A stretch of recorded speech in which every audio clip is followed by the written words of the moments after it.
विश्वास के साथ काम कर रहे हैं। उन्होंने कहा कि घनसाली विधानसभा की जनता टिहरी लोकसभा प्रत्याशी माला राज्य लक्ष्मी शाह के पक्ष में 90% मतदान करेगी। से बहुत बहुत स्वागत और अभी जय जय श्री राम। आज मोदी जी के नेतृत्व में देश का कोई भी दुश्मन भारत की तरफ आंख उठाने की हिम्मत नहीं करता है। आंख उठाता है दुश्मन तो हमारी फौज, हमारी सेना के लोग उसका मुंहतोड़ जवाब देते हैं। सरकारी संपत्ति हो, निजी संपत्ति हो, ऐसी संपत्तियों को जो भी नुकसान पहुंचाएगा, अब हमने ऐसा कानून बना दिया है कि उसकी एक एक पाई की वसूली उसी दंगा करने वाले से वसूल की जाएगी भाइयों बहनों, जिससे कि उत्तराखंड में कभी भी कोई आगजनी और इस पथराव और जो है लूटपाट के अंदर कुछ लोग सरकारी जमीनों पर कब्जा कर रहे थे, कहीं चादर लगा देते थे, कहीं कुछ कर देते थे। उसको अगर पूरी तरह से उसको हमने जब खोलने का काम किया, उसकी जांच करी, हटाने का काम किया, तो कोई अवशेष नहीं मिले नीचे। भाइयों बहनों, हमने कहा देवभूमि पर ये लैंड जिहाद किसी कीमत पर नहीं चलेगा। और हमने 4000 एकड़ से भी अधिक जमीन आज अतिक्रमण से मुक्त कराई है। उत्तराखंड के अंदर रहने वाला कोई भी किसी जाति का हो, किसी पंथ का हो, किसी समुदाय का हो, सबके लिए एक समान कानून लागू होगा। मातृशक्ति के उत्थान के लिए, उनके सशक्तिकरण के लिए भाइयों बहनों, मुझे कहते हुए खुशी हो रही है कि जो चुनाव में हमने हमारे प्रधानमंत्री मोदी जी के नेतृत्व में और मार्गदर्शन में उनकी प्रेरणा से जो बात कही थी, वो बात हमने पूरी कर दी भाइयों बहनों। उत्तराखंड प्रदेश में लोकसभा चुनाव बेहद नजदीक हैं। वहीं लोकसभा चुनाव को देखते हुए बीजेपी अपनी तैयारी में जुटी हुई है। सभी मंत्रियों को जिम्मेदारी सौंपी गई है कि वह अपने क्षेत्र में जाएं और सरकार की योजनाओं को जनता तक पहुंचकर लोगों को बीजेपी के पक्ष में मतदान करने का आह्वान करें। वहीं प्रेमचंद अग्रवाल को भी अपने क्षेत्र में प्रचार प्रसार करने की जिम्मेदारी सौंपी गई है। चुनाव प्रचार प्रसार को लेकर हमारे संवाददाता धनराज गर्ग ने प्रेमचंद अग्रवाल से खास बातचीत की है। बातचीत के दौरान जहां उन्होंने चुनाव प्रचार को लेकर चर्चा की है, कांग्रेस की सह प्रभारी दीपिका पांडे के बयान को लेकर भी प्रतिक्रिया दी है। इसके अलावा वित्त मंत्री प्रेमचंद अग्रवाल ने क्या कुछ कहा, आइए वो भी देखते हैं।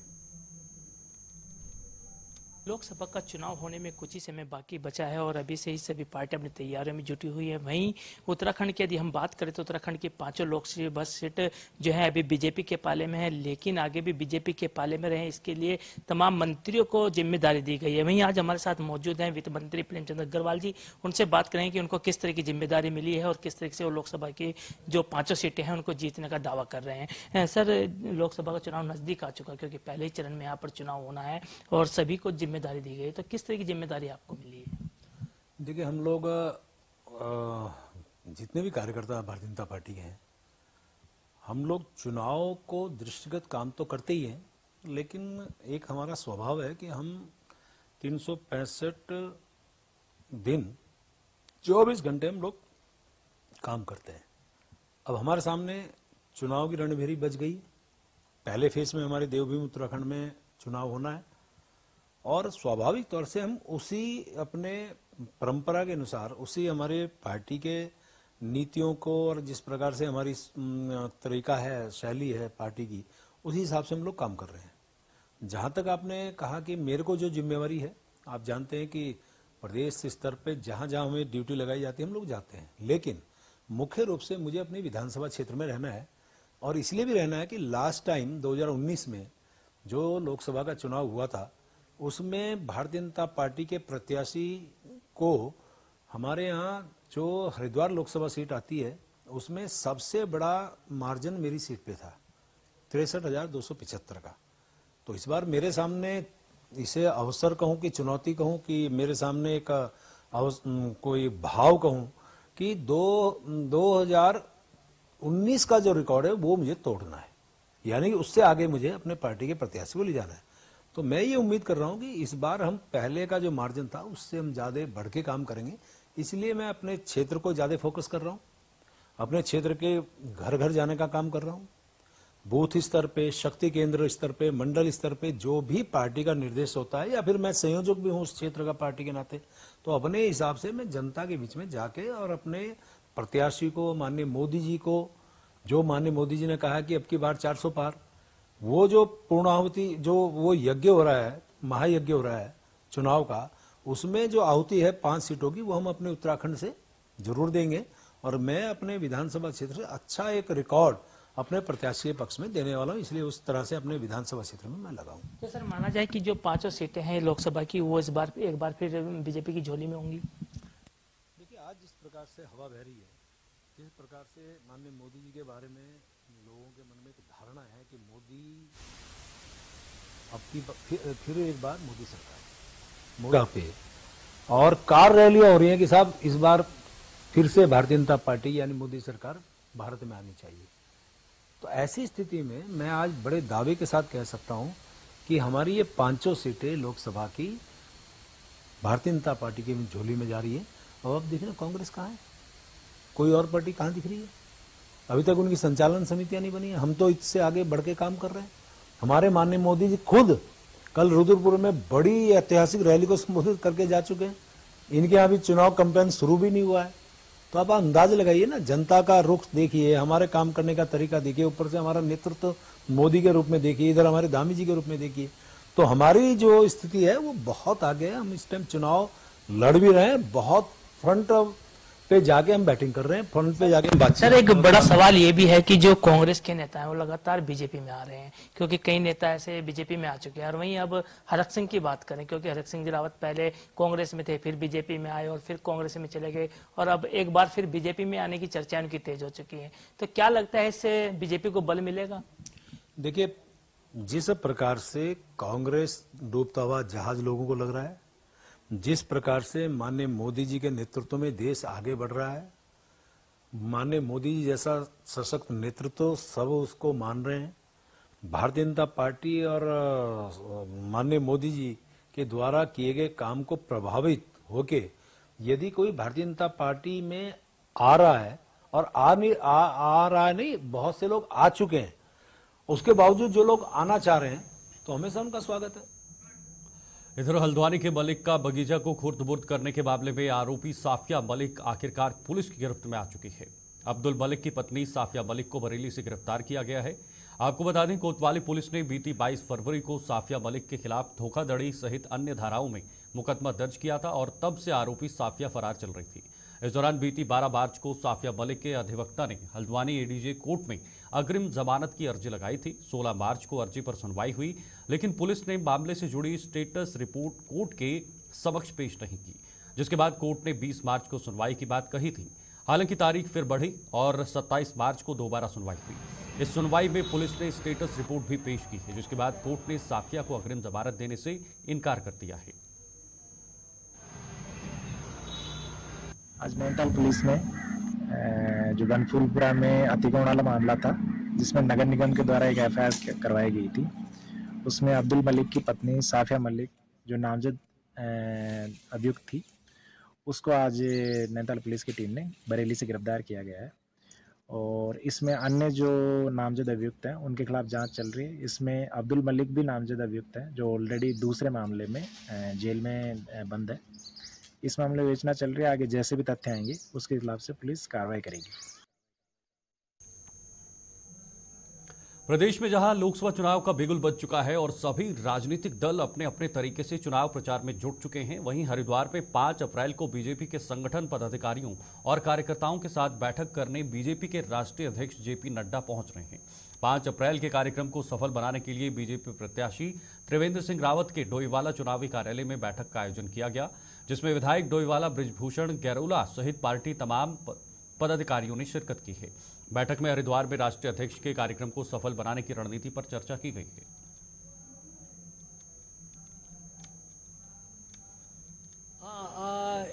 भारतीय जनता पार्टी के राष्ट्रीय अध्यक्ष जी 5 तारीख को हरिद्वार में आ रहे हैं और वो हमारे पूरे जो हमारी हरिद्वार संसदीय क्षेत्र है उसके बूथ के अध्यक्ष, अपने बूथ के सचिव और BLA 2 और शक्ति केंद्र के संयोजक, शक्ति केंद्र के प्रभारी और हमारे ज़िले के, प्रांत के, प्रदेश के जो हमारे कुछ क्षेत्र में रहने वाले जो भी हमारे मोर्चों के हैं, प्रकोष्ठों के हैं, पदाधिकारियों के साथ एक बैठक करेंगे। और आज हमने उसकी तैयारी की दृष्टि से और अन्य जो हमारे 1 तारीख से जो हमारे अभी तक लगातार कार्यक्रम जो चल रहे हैं उसकी भी हमने आज समीक्षा करी है। हमारे यहाँ से पूरे जितने भी हमारे यहाँ पर 190 बूथ हैं, 190 बूथों की दृष्टि से हमने अपने 190 बूथों के अध्यक्ष हैं, हमारे 100 बूथ के सचिव हैं और बेले 2 हैं और अन्य जो हमारे पदाधिकारी हैं जो अपेक्षित हैं उस कार्यक्रम में, उन सब की आज अभी बैठक करी है। और इस हमारे यहाँ से बड़ी संख्या में हमारे सभी कार्यकर्ता माननीय राष्ट्रीय अध्यक्ष जी का मार्गदर्शन हमको प्राप्त होगा, उसमें जाएंगे। साथ में हमारी जो टोलियाँ हमारी अभी लगातार हमारे कार्यकर्ता बूथ स्तर पर हमारी टोलियाँ निकल करके जनसंपर्क अभियान में लगे हुए हैं। हमारे लोकसभा के प्रत्याशी आदरणीय त्रिवेंद्र सिंह रावत जी के पत्रक को लेकर के घर घर संपर्क कर रहे हैं। केंद्र सरकार के, राज्य सरकार के किए हुए कार्यों के लेकर के पत्रक लेकर के जनता के बीच में जा रहे हैं और बड़ा अच्छा रिस्पांस आपको मिल रहा है। इसके साथ साथ अभी हमारे यहाँ पर डोईवाला विधानसभा में हमारे 48 हमारे शक्ति केंद्र हैं और 48 शक्ति केंद्रों में हम लोग पथ सभाएँ हमारी चल रही हैं, उसकी शुरुआत हो गई है। कल भी हमारा शक्ति केंद्र हमारा नथुवाला में बहुत अच्छा कार्यक्रम रहा। उसमें 500 से भी अधिक संख्या में हमारे बहुत से आम जनता, आम लोग भी उसमें आए हैं। तो इस प्रकार के हमारे इसके कार्यक्रम भी हमारे लगातार चल रहे हैं। साथ में अभी 6 अप्रैल को पार्टी का स्थापना दिवस, भारतीय जनता पार्टी का स्थापना दिवस भी हम लोग मनाएंगे। उसकी भी आज हमने बैठक में उसकी भी रचना करी है कि हम लोग उसमें क्या क्या कार्यक्रम होने हैं। जनसंपर्क अभियान है, पार्टी का झंडारोहण होगा, मिष्ठान वितरण होगा, ऐसे कार्यक्रम भी हमने इसको उसमें लिया है। उसमें युवा मोर्चा द्वारा कुछ रैलियों भी, बाइक रैली भी उस पर करेंगे। तो ऐसे कार्यक्रम हमारे पास आए हैं। और 7 अप्रैल को बालावाला मंडल में हमारा बहुत बड़ी संख्या में हम लोग मोटरसाइकिल रैली करने वाले, एक रोड शो करने वाले हैं। उसमें हमारे यशस्वी प्रत्याशी आदरणीय त्रिवेंद्र सिंह रावत जी उसमें रहेंगे। सुबह हमारी 10 बजे से यात्रा रोड शो हमारा शुरू होगा और पूरे बालावाला मंडल में हम लोग उसको करेंगे और बड़ी संख्या में वहाँ पर मैं समझता हूँ कि काफ़ी बाइक रैली, मोटरसाइकिल्स और अन्य कार्यकर्ता उसमें। चलिए, यहाँ वक्त एक छोटे से ब्रेक का है। ब्रेक के बाद साथ ही पीड़ित महिला वन दरोगा ने कालागढ़ एसडीओ और पार्क निदेशक को शिकायती पत्र देकर वन क्षेत्र अधिकारी को निलंबित करने की मांग की है। बताया जा रहा है कि मामला कॉर्बेट के अधिकारियों के संज्ञान आते ही आरोपी के खिलाफ कार्रवाई करने के स्थान पर पीड़िता के साथ शिकायती पत्र देने गए अन्य 4 वन कर्मियों का अलग अलग रेंजों में तबादला कर दिया गया। साथ ही पीड़िता को छुट्टी पर भेज दिया गया। वहीं मामले में कॉर्बेट के उच्च अधिकारी बात करने को तैयार नहीं है। पूरे मामले में पूर्व विधायक रणजीत रावत ने कहा है कि बीजेपी सरकार में बेटियों पर अत्याचार के मामले कई गुना बढ़े हैं। उन्होंने आरोप लगाते हुए कहा कि अंकिता भंडारी हत्याकांड के बाद कॉर्बेट के वन क्षेत्र अधिकारी द्वारा महिला वन दरोगा के साथ छेड़खानी की गई है। उन्होंने आरोप लगाया है कि पीड़िता की सहायता करने के स्थान पर शिकायत करने गए अन्य वन कर्मियों का तबादला कर दिया गया। उन्होंने कॉर्बेट निदेशक से आरोपी वन क्षेत्र अधिकारी के खिलाफ कार्रवाई करने की मांग की है। जनता पार्टी और उसकी सरकार ने एक नारा दिया था, बेटी पढ़ाओ बेटी बचाओ, और ठीक उसके विपरीत अगर आप देखेंगे पूरे देश भर में तब से बेटियों पर, बहनों पर जो है अत्याचार बढ़ गए हैं, सेक्सुअल हैरेसमेंट के मामले बढ़ गए हैं। वो उत्तराखंड का अंकिता भंडारी हत्याकांड हो या दूसरे कांड हो, उसी की नई सीरीज में जो है ये कॉर्बेट नेशनल पार्क के तहत एक रेंजर ने जो है अपने ही मातहत फॉरेस्टर को जो है उसके साथ छेड़खानी की है, उसका सेक्सुअल हैरेसमेंट किया है। और दुर्भाग्य की बात यह है कि कॉर्बेट प्रशासन उसके खिलाफ कार्रवाई करने के बजाय जो शिकायतकर्ता और उसके सहयोगी है उन्हीं को पनिशमेंट कर रहा है। मुझे सुनने में आया है कि जो फॉरेस्टर के साथ सेक्सुअल हैरेसमेंट हुआ है उसके साथ जो लड़कियां शिकायत करने गई थी उनका भी ट्रांसफर इधर उधर किया। लोकसभा चुनाव की तैयारियों के बीच सत्ता दल बीजेपी में भारी संख्या में कार्यकर्ताओं का शामिल होना लगातार देखा जा रहा है। इसी कड़ी में आज राजधानी देहरादून के बीजेपी प्रदेश कार्यालय में कांग्रेस के पूर्व प्रदेश उपाध्यक्ष इंजीनियर एसपी सिंह ने सैकड़ों कार्यकर्ताओं के साथ बीजेपी प्रदेश अध्यक्ष महेंद्र भट्ट की अध्यक्षता में बीजेपी का दामन थामा है। इस बीच बीजेपी प्रदेश अध्यक्ष महेंद्र भट्ट ने कहा कि हमारी पार्टी में सदस्यता अभियान मतदान की तिथि से 1 दिन पूर्व तक चलेगा। साथ ही उन्होंने कहा कि खासतौर पर अनुसूचित जाति के तबके में काम को बढ़ाने के लिए हम एसपी सिंह का सहयोग लेंगे। वहीं इसके साथ इंजीनियरिंग एसपी सिंह ने कहा कि यह बदलाव का दौर है। हमारे अनेकों नाम जिसके बारे में चर्चा की है, बड़े सारे लोग जुड़े, कांग्रेस के प्रत्याशी थे पूर्व में, वो भी जुड़े, और अभी ये क्रम बढ़ता जाएगा, बता रहा हूँ ना, धीरे धीरे धीरे धीरे, क्योंकि जब कांग्रेस के अंदर कार्यकर्ताओं की बात महसूस होती है कि कार्यकर्ताओं का कोई देख रेख करने वाला कोई है नहीं, ना नेतृत्व है, और केवल परिवारवाद जब हावी होता है तो इस प्रकार के परिणाम कांग्रेस को भुगतने पड़ेंगे। और वो जानते हैं कि भारतीय जनता पार्टी ऐसी पार्टी है जहां पेट से नेता पैदा नहीं होता है, हमारा संघर्ष करते हुए कार्यकर्ता आगे बढ़ता है, और कभी जो पोस्टर चिपका रहा होता है वो देश का प्रधानमंत्री मुख्यमंत्री बनता है। ये इस दल की के अंदर एक क्षमता है, और उस क्षमता को पहचानते हुए बड़ी संख्या लोगों की। देखिए, बदलाव का दौर है और मुझे महसूस हो रहा था बहुत समय से कि हमें भी जो है बदलाव के साथ चलना चाहिए।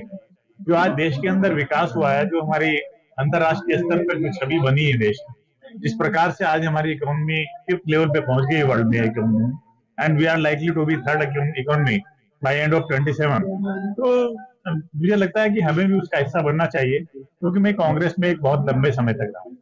कांग्रेस में मैंने पार्लियामेंट से लेकर विधानसभा के चुनाव भी लड़े। 2017 में मैंने असेंबली का चुनाव लड़ा था ज्वालापुर से, और लग रहा था कुछ समय के बाद से कि अब चेंज जो है बहुत जरूरी है, और देश के अंदर अगर हम मेन स्ट्रीम में नहीं चलेंगे साथ में। देहरादून स्थित प्रेस क्लब में इंडिया गठबंधन की ओर से लोकसभा चुनाव के मद्देनजर प्रेस वार्ता की गई। इस दौरान कांग्रेस प्रदेश अध्यक्ष करण बाहरा, कांग्रेस के मीडिया कोऑर्डिनेटर राजीव महर्षि व आम आदमी पार्टी के कार्यकारिणी अध्यक्ष एस क्लेर भी मौजूद रहे। इंडिया गठबंधन ने केंद्र सरकार पर निशाना साधते हुए सीबीआई और ईडी जैसी केंद्रीय एजेंसियों पर दबाव बनाकर विपक्षी दलों के हनन करने का आरोप लगाया है। साथ ही उत्तराखंड के परिप्रेक्ष्य में अंकिता भंडारी हत्याकांड के मुद्दे को साक्षी बनाकर हिमालयी राज्यों में बढ़ते महिला अपराध में उत्तराखंड के पहले नंबर पर आ जाने की बात भी कही है। इस बार के लोकसभा चुनाव में आम आदमी पार्टी और कांग्रेस का पहला गठबंधन देखने को मिल रहा है, जिसके चलते कहीं न कहीं इंडिया गठबंधन सभी 5 सीटों पर जीत दर्ज करेगा, ऐसा दावा फिलहाल गठबंधन की ओर से किया जा रहा है। प्रश्न का उत्तर मैंने पीसीसी में एक प्रेस करके दिया था। मैंने एक वॉशिंग मशीन का उस दिन प्रदर्शन भी किया था, और ये प्रश्न आप मेरे से बार बार कर रहे हैं। मैं चाहूँगा कि ये प्रश्न उनसे करिए जिन पे ईडी की कार्रवाई हो रही है, जिन पे सीबीआई की कार्रवाई हो रही है, और कुछ ऐसे साथी भी, मैं अभी नाम लेना उचित नहीं समझता, चुनाव का समय, बाद में वो भी खुलासा करूँगा, जिनके क्रैशर्स पे 2-2 करोड़ रुपए की पेनल्टी लगाई गई, और वो पेनल्टी अगर सरकार ले लेगी तो मैं मानूंगा लालच पे नहीं गए, लेकिन पेनल्टी अगर माफ़ करने के लालच में अगर कोई लोग बीजेपी में गए हैं, उनका भी खुलासा करेंगे। मैंने अपनी उस प्रेस में किस पे किस धारा के तहत कार्रवाई लागू हो रही थी वो बताया था, और देखते हैं कि आने वाले समय में उनका स्टेटस क्या रहता है उन कार्रवाइयों का। उसके बाद में दोबारा से एक प्रेस करूँगा। ये लड़ाई यहाँ ख़त्म नहीं होगी। वोटिंग के बाद भी हम चीज़ों की समीक्षा करेंगे। जिनके ऊपर मुकदमे दर्ज भारतीय जनता पार्टी की सरकार ने किए हैं, अगर उनके ऊपर से मुकदमे हटाए जाते हैं बीजेपी में जाने के बाद, तो उसमें आप लोगों के माध्यम से उस सरकार से प्रश्न जरूर हम लोग करेंगे। आप देखिए, कुछ प्लान करके भेजे गए, उस चीज़ को हम भी समझते हैं, आप भी समझते हो, और हमारे पास ये ऊपर का ज़्यादा नहीं है, तो नीचे का जो दोनों सीटें, इसमें 13-14% वोट परसेंटेज हमारा है, बहुत अच्छा है। इन दोनों सीटों पे तो हम एकदम पलट के रख देंगे, और ऊपर भी जो भी मतलब 30,000 20,000 हर सीट पे वोट बढ़ेगी हमारी, उसका बेनिफिट कांग्रेस को होगा। उसको देखते हुए कुछ लोगों का और मनोबल बढ़ता है, और इसमें डाइवर्ट होते हैं कि हाँ यार, ये इनका मिलने के बाद ये परसेंटेज बढ़ रहा है। जैसे जैसे लोकसभा चुनाव की सरगर्मियां तेज होती जा रही हैं, वैसे वैसे क्षेत्र में विकास कार्य से जुड़े मुद्दे हावी होते जा रहे हैं। जहां एक और अपने आवास पर पत्रकारों से वार्ता करते हुए वरिष्ठ नेता, कांग्रेस नेता और नगर पंचायत लालकुआं के पूर्व अध्यक्ष रामबाबू मिश्रा ने लालकुआं विधानसभा क्षेत्र के सबसे बड़े मुद्दे बिंदु खता राजस्व गांव के मामले पर डबल इंजन की सरकार को घेरने का प्रयास किया है। तो वहीं लालकुआं विधानसभा के सीमा विस्तार और लालकुआं वासियों के बालिकाना हक के मामले पर भी सरकार को कटघरे में खड़ा किया है। उन्होंने कहा कि बिंदु खतावासी लंबे समय से राजस्व गांव की मांग कर रहे हैं, मगर 2 बार डबल इंजन की सरकार रिपीट होने के बाद भी इस क्षेत्र के लोग स्वयं को ठगा सा महसूस कर रहे हैं। वहीं कालाढूंगी, भीमताल जैसी नगर पंचायतों को नगरपालिका का दर्जा दिया जा चुका है, मगर लालकुआं नगर पंचायत का आज तक सीमा विस्तार नहीं हो पाया है। दूसरी तरफ भारतीय जनता पार्टी हल्दूचौड़ के मंडल उपाध्यक्ष रोहित दुमका ने पलटवार करते हुए कहा कि बिंदु खता वासियों को मालिकाना हक दिए जाने के मुद्दे पर आज तक जितना कम विधायक मोहन सिंह बिष्ट ने किया है, उतना किसी ने भी नहीं किया। उनके दिशा निर्देश पर ही वन अधिकार समिति का गठन हुआ है और वह राजस्व गांव के मामले में अच्छी पैरवी भी कर रही है।